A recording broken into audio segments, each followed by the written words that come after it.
We are going live. We are officially live on all of our platforms. Got one that's still starting up.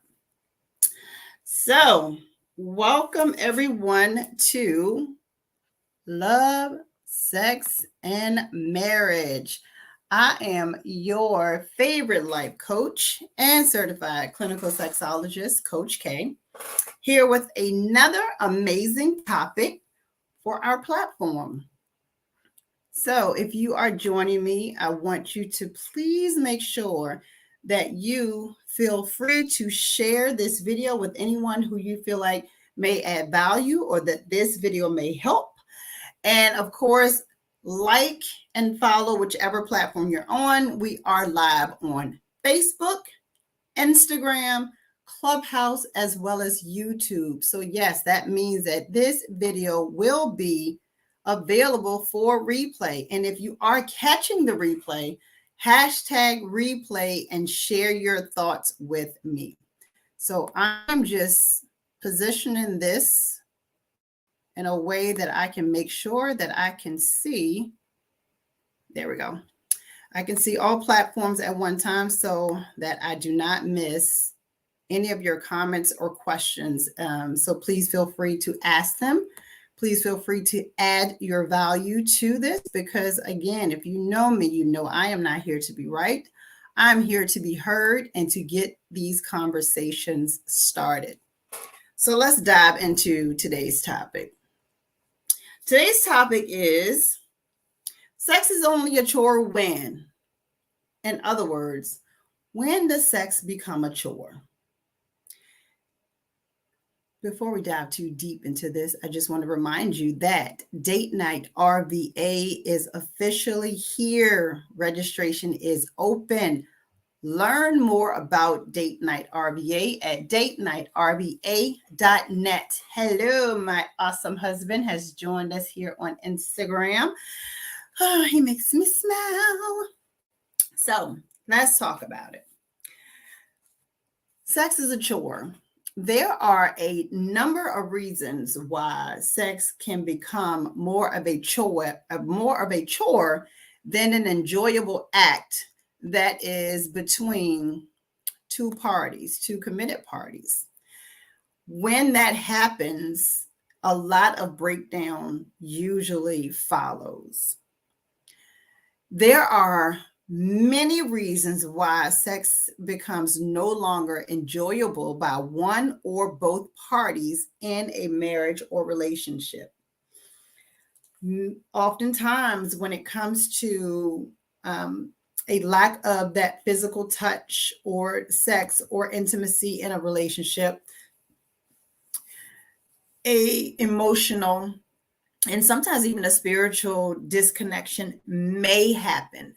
It's not always the case, but yes, it may happen. So a lot of times when I talk about things of different natures, I like to kind of start with the basics. So the basics of this one is, what is a chore? So a chore is a routine task, especially a household one, or an unpleasant but necessary task. And so we think about those, both of those definitions, but especially that second one, an unpleasant but necessary task. And if we're putting sex in that exact same sentence, there's a disconnect because we don't want that. Sex should always be an enjoyable experience versus an unwanted but necessary task. Even the promo picture that I made was a to-do list. And on that list, we had various things like, clean the gutters, wash the car, take the kids to the dentist, and sex was one of those. And while in a previous discussion, I talked about how scheduling time in for sex is not always a bad thing, the last thing I want you to do is add it to a to-do list along with things like scraping paint off of a wall, which may not be enjoyable for someone. You want to make sure that sex is always a willing and wanted and encourageable action or activity between you and your partner or partners. When we start looking at, okay, it has now become a chore, we have to look at the reasons why. Many reasons why. Do we always try to get to the bottom of that versus immediately just getting frustrated? No. So let's name off some things that we should maybe take a step back, look forward, and find out if we fall in any of these categories. One of the biggest reasons why sex becomes a chore could be based on medical conditions of one or both parties. So when we start to get into the medical realm of an ailment or something happening medically, where sex can't always be done readily and available by one or both parties, and then the other person or the person that has that medical ailment, they get to the point where they just like, well, I want to make sure that my partner's satisfied, so I'm just going to do this thing. I'm just going to lay here and I'm just going to take it. I'm going to take whatever pain comes with it, even though I'm not, completely into it mentally. I'm still going to do it because I feel like it is my duty. And I've actually had some clients that would say this, that, as a wife, it's my duty to make sure that my husband is fulfilled sexually.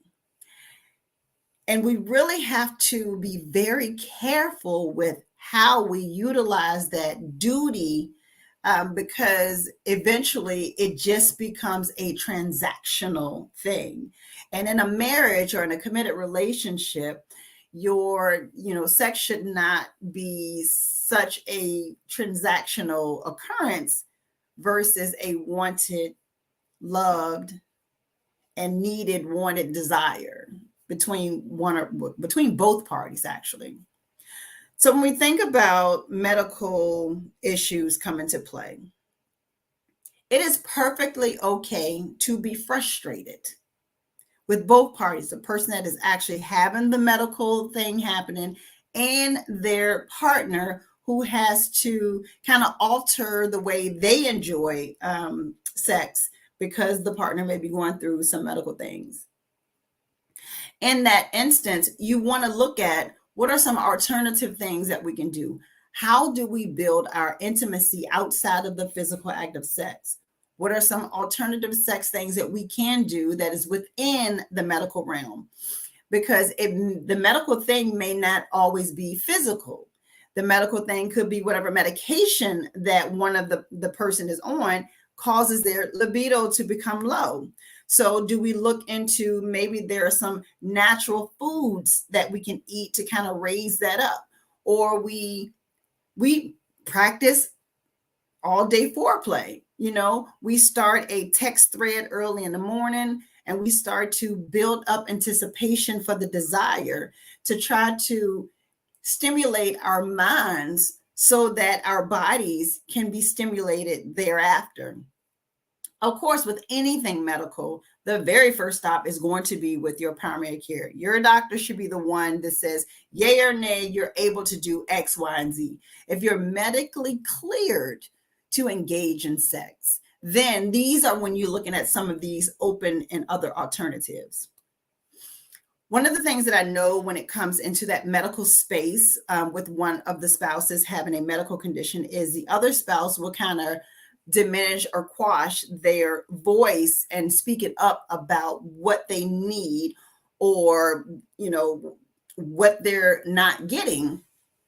And so as time go on, both parties get used to just not discussing this thing that's actively happening in their relationship and in their marriage. And so everyone gets used to just not speaking about it. And sometimes that's where infidelity could potentially creep up, or just a wedge can be drawn between the parties where maybe one is off having more fun with their friends and spending more time with their friends versus growing the intimacy inside of the household in other ways by simply spending time, simply finding things that connect you on different levels that are outside of sex. If any of you are watching, some of you may have done my 30 days of intimacy challenge, where every day for 30 days, I sent an email of different ways that you can express intimacy, and none of them, not a single one of them, involved actual sex. Now, can some of the activities stimulate and lead to that space? Absolutely, it could. But what you want to do is focus on building that intimacy bank. So that's the medical aspect. And I'm going to take a sip of this here wine. By the way, this is a local wine, one of the Oliver wines, Oliver brand red wines, really good. So we talked about the medical aspect with someone having an ailment. Let's think about it as, childbirth. And now from childbirth, even going into having a toddler and a young child at home. So now we introduce the funness of life. We just had this newborn, and both of us are in mom or dad mode. And so now we're starting to engage in sex out of obligation. So it has now become a chore. And so we either don't feel like trying to sneak around this newborn, we're tired. It comes down to sometimes husbands will look at their wives as, you just birthed this baby and I'm not comfortable having intercourse with you anymore. Or as a mother, you go into, my body is of a mothering mode where I breastfeed my baby. This body just function as a vessel and delivery route for my child. And thus it doesn't feel in a sexual way anymore. That can absolutely happen. And so when we look into that space, then we want to think of what are those alternative things that we can do to build intimacy outside of the physical act of sex. We want to think of how can we carve out time where we come out of parent mode and we just talk. Let's start to rebuild through verbal communication of an adulthood. And crazy as this may sound, but simply having an adult conversation with your partner can start to rebuild and retrain your brain back into an adulthood state versus just a parent, mother, or father state, but a human adult state. Hey, we're talking about adult things. And so my brain is slowly getting back over to, I am a beautiful sexual being, adult, that is married, that should be able to engage in sexual activities in a healthy and wanting way. And so kid, wants to wake up all night long. Okay, well, we think of, let's plan for twice a week we get a sitter. One of the things that I talked about a little earlier was that date night RBA, where you can have, 2 fully executed dates planned for you, where literally all you have to do is show up. You'll have a calendar in advance. So we take advantage of those nights. If we are at a function where maybe there's family there and the family has the baby, and maybe you guys sneak out for a couple hours and just have a little bit of fun, you can do that. So when we introduce children into the realm, that is definitely another place where sex can then start to become a chore and just done out of obligation, because in the grand scheme of things, you may be just tired. You're not in that sexy mode anymore. So again, building that intimacy bank so that you are prepared to utilize and withdraw from that bank when the physical act of sex is not a possibility. So other reasons why sex can become a chore. You guys maybe have been together for some time and communication has just started to become lacking. And so you're no longer talking, you don't feel desire, you don't feel wanted, or something that was said way back when that you guys never kind of got over, and it continues to fester. And again, I've heard this from my clients where, it's my duty to fulfill my partner sexually. So you just lay there or you turn around and you're just doing it out of obligation for the marriage, that right there, when we are not talking about, it's not a medical reasons, it's not because we have small children, but simply because we don't talk to each other. So I really don't want you touching me, but I'll do it because we're married and I feel obligated to do it. In that instance, trust me when I say, even though your partner may be in that moment having sexual intercourse with you, they can absolutely feel that you're not into it. And I've heard it even go so far as one of them say, it feels as if they're assaulting me, and you never want that experience to be that, because then on top of the non-communication that you were having, you're adding this onto that pile, and it just will grow. And so if you feel your partner is just kind of doing this act out of obligation, you absolutely want to stop and find out where our disconnect happened. Where in our communication did things kind of go astray? What is it that I can do to help you feel as though I truly desire you and you desire me? That's going to be a huge thing. There should never be a case and time where sex begins to feel like a chore. When you think, feel, or see that you're heading into that space, I want you to stop, take a step back, and think about, what is it that's leading us to this place where every single time we are in the bedroom or we're in the act, I don't feel any emotion. I don't feel any of that energy. As partners, as married people, as couples, there is a very powerful energy that you all share.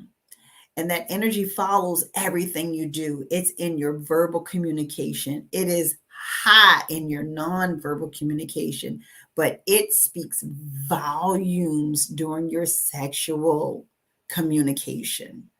And when that feels resistant, or it feels stagnant, or it just feels wrong, that marinates in your body and it shows up in so many other ways. And so you want to ask yourself, how do we get to this place? And how do we resolve whatever it is that's happening? This weekend, I just got back from the second annual Fools in Love Couples Retreat. And we did our mindfulness stretching class. We did it every day that we were there. The first time I showed everyone how to do it around noon. And then from the next 2 days at 9 a.m. sharp, we engaged in that. And what that did is it resets the energy between you. It allows you to speak to each other without saying a word. It allows you to release into your partner and then let them release into you. Because in order for you to release all that you need to get off of you, you have to open up. That then gives the space for your partner to release into you. That exercise alone was such a powerful exercise and a much needed exercise. This mindfulness stretching class, we will be doing every single week with Date Night RBA, because I truly believe in the power that it has. So that if you are heading in that place where I don't feel my partner sexually anymore, then we can recenter some energy and find out and start to talk, because it does open up the verbal communication side. It allows you to just open up portals in your brain, places in your mind that then stimulates you to want to talk about it. And so I will leave you guys with this, because I don't like to keep you too long if I don't have any questions or anyone who is adding to the conversation.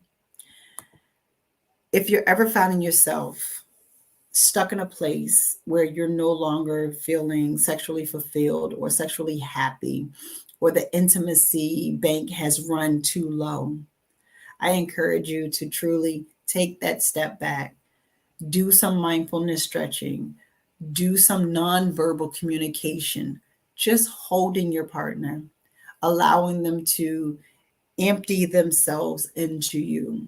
And by you doing the same, open yourself up to find out, why are we at this place where you're now just having sex with me out of obligation? That is not what a marriage is about. Sex should never be done out of obligation under any circumstance. If it is an unwanted act, then we need to get to the bottom of why that is. And then we move forward. Take a quick sip. If you find yourself in that place and you do want to get help with that, you want to get support with that, I encourage you to reach out, schedule some time so that we can talk about it. You can do just for yourself, or you can do sessions with your partner as well. I encourage you to look into Nightrba.net and see where you can get into those mindfulness stretching classes every week. And you just go to Nightrba.net. Whichever platform that you're watching me on right now, you can feel free to reach out to me directly so you can learn more about the services that are available to you to support you in this space that you may be in. And also just stay tuned for next year's Fools in Love Couples Retreats dates, because they are coming up in the next couple months. And ladies, it is your turn. The Own Your Ish Sis Ladies Retreat registration is open. Prices will be going up very soon, so you need to get your space now. You can reserve a single room, or you can do a double occupancy room. So if you are working on a relationship with a best friend, with your mom, with your sister, whomever it is, you guys can share that space together and come together at the Own Your Ish Sis Ladies Retreat, where we're going to really do some deep dive and some sister circle healing. So I thank you all for joining me. Don't forget, head over to Amazon and get your relationship guide, 5 Characteristics of a Stimulating Relationship, that is available to you in paperback as well as ebook form. So make sure you grab your copy. Head over to Nightrba.net to learn more about that. It is coming to Richmond, Virginia and surrounding areas. I'm super excited about that. We are the first and only that I know of dating social club for couples. Fully executed dates, mindfulness stretching, enjoyable times, monthly mixers just for the couples. So thank you guys for rocking with me tonight. You know that I am here every single Tuesday night at 9 p.m. Eastern Standard Time with a new topic. So join me next Tuesday night, where we're going to be talking about raising your spouse. Yeah, that's going to be a good one. Are you acting as a mother or father in a relationship? We're going to talk about it. So make sure you guys set your reminders and join me back here next Tuesday, 9 p.m. Eastern Standard Time for the next Sex, Love, and Marriage. And then on Thursday at 8 p.m., I'll have another information session, Q&A session for Date Night RBA. Good night, everybody, and I will see y'all next go round. Bye.